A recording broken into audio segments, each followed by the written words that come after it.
মুহুর্মুহু বোমার আওয়াজে কেঁপে উঠে পুরো অঞ্চল। ৮ মাস কেটে গেলেও গাজায় থামছে না ইসরায়েলি বর্বরতা।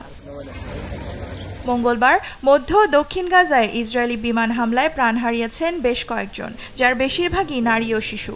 এর মধ্যেই গাজার দেইর আল বালা শহরের বুরেজ শরণার্থী শিবিরে স্থলবাহিনী পৌঁছে গেছে বলে ঘোষণা দিয়েছে ইসরায়েল।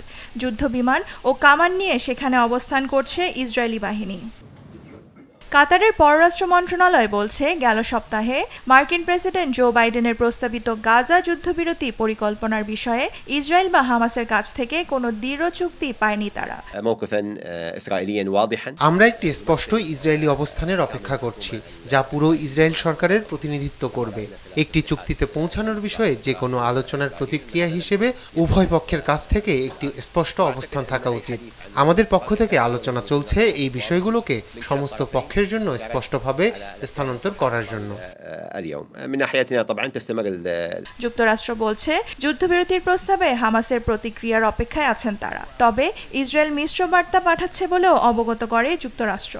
এদিকে হামাস জানিয়েছে, ইসরায়েল যদি স্থায়ীভাবে যুদ্ধবিরতি ও গাজা থেকে দখলদার বাহিনীর সম্পূর্ণ প্রত্যাহারের প্রতি স্পষ্ট কোনো প্রতিশ্রুতি না দেয়, তাহলে যুদ্ধবিরতির চুক্তিতে সম্মত হবে না গোষ্ঠীটি।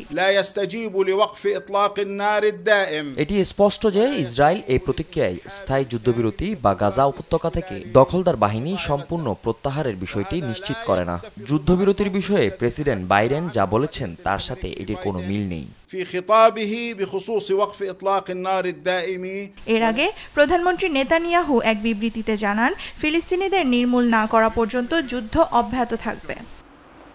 গেল সপ্তাহে ঘোষণা করা মার্কিন প্রেসিডেন্ট জো বাইডেনের ৩ দফায় গাজা যুদ্ধবিরতি পরিকল্পনাকে সমর্থন করার জন্য সদস্যদের আহ্বান জানিয়ে জাতিসংঘের নিরাপত্তা পরিষদে একটি প্রস্তাব পাঠিয়েছেন বাইডেন।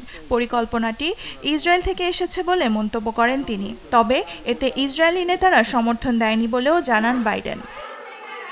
দেওয়ান মুবাশশিরা হোসেন, নিউজ ডেস্ক, দেশ টিভি।